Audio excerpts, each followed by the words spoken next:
Imagine a sprawling Spanish-style mansion in Beverly Hills that once belonged to George Gershwin himself, where Bing Crosby refused to enter one particular room because of its dark history, and where a young George Clooney would later live while launching his acting career.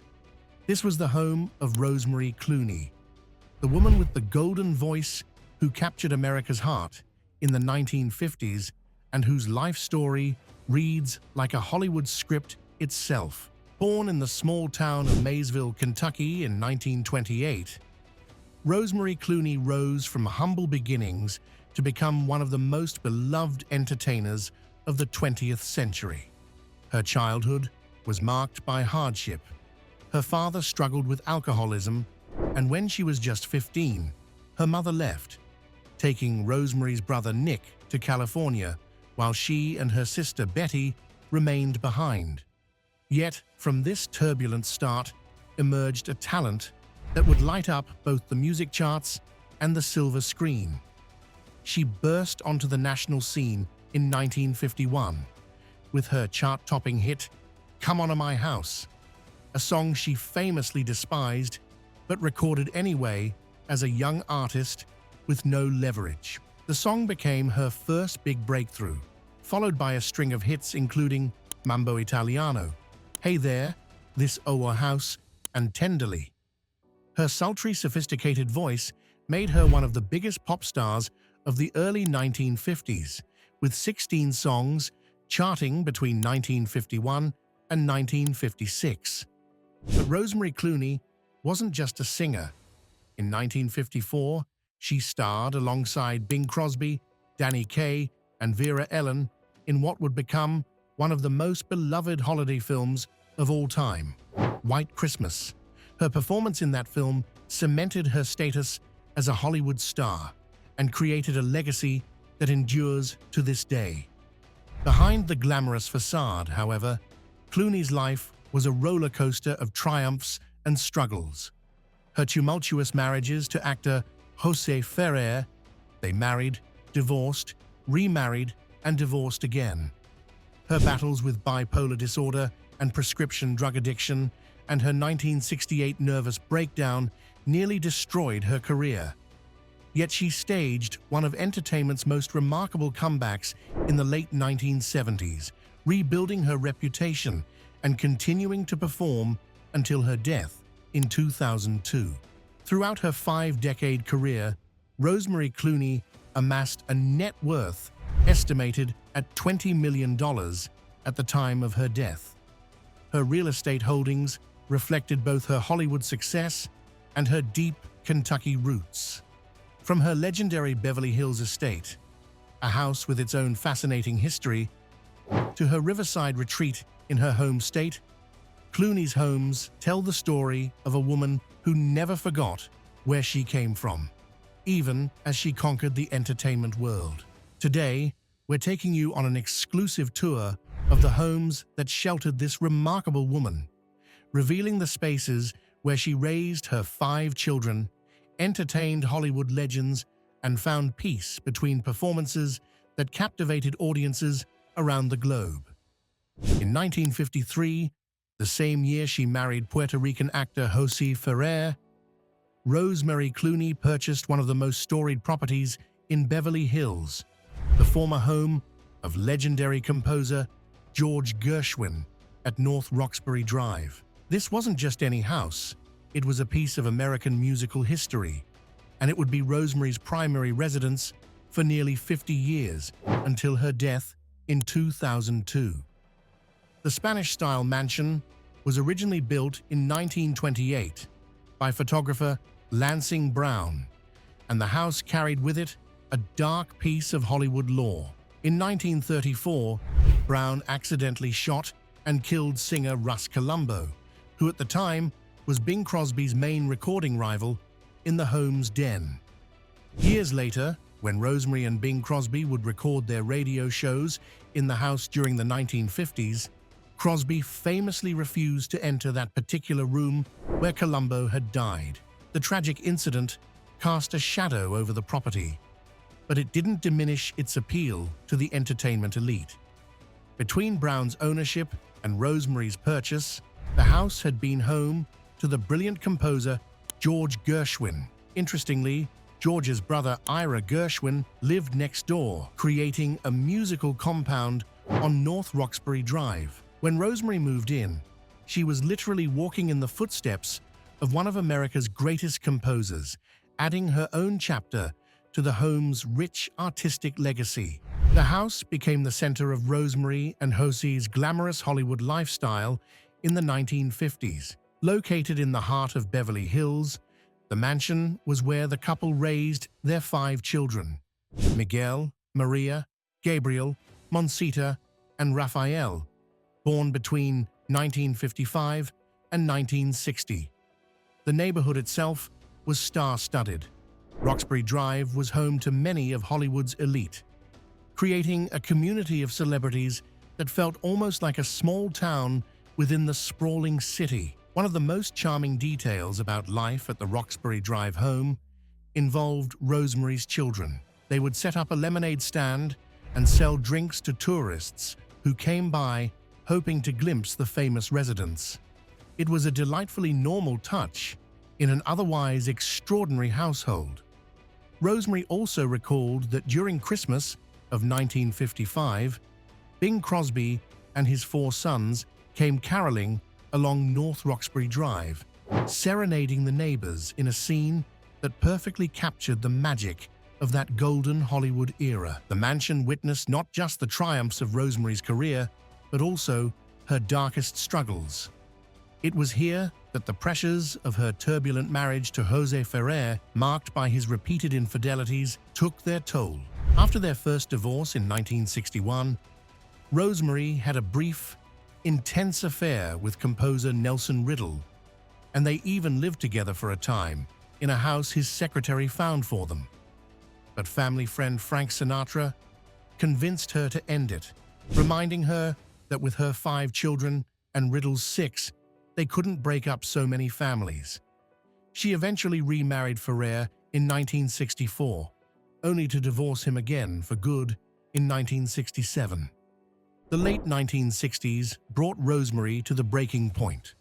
While maintaining this grand house and trying to balance her career with raising 5 children, she developed a dependency on prescription drugs for depression and suffered from undiagnosed bipolar disorder. In 1968, she had a complete nervous breakdown. The trigger may have been her proximity to yet another tragedy. She had been at the Ambassador Hotel supporting Robert F. Kennedy's presidential campaign when he was assassinated. The trauma, combined with years of accumulated stress, caused her to collapse. During her recovery and career rebuilding in the 1970s, the Beverly Hills home became her sanctuary. Her career had stalled, her reputation was damaged, and she had to start over, playing small venues and Holiday Inn lounges. But the house on Roxbury Drive remained constant.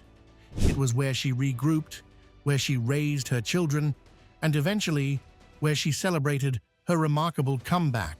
In the 1980s, the Beverly Hills mansion took on yet another role in the Clooney family story. Rosemary's nephew, a young, aspiring actor named George Clooney, moved into the house. He worked as Rosemary's personal assistant and lived there while trying to break into Hollywood himself.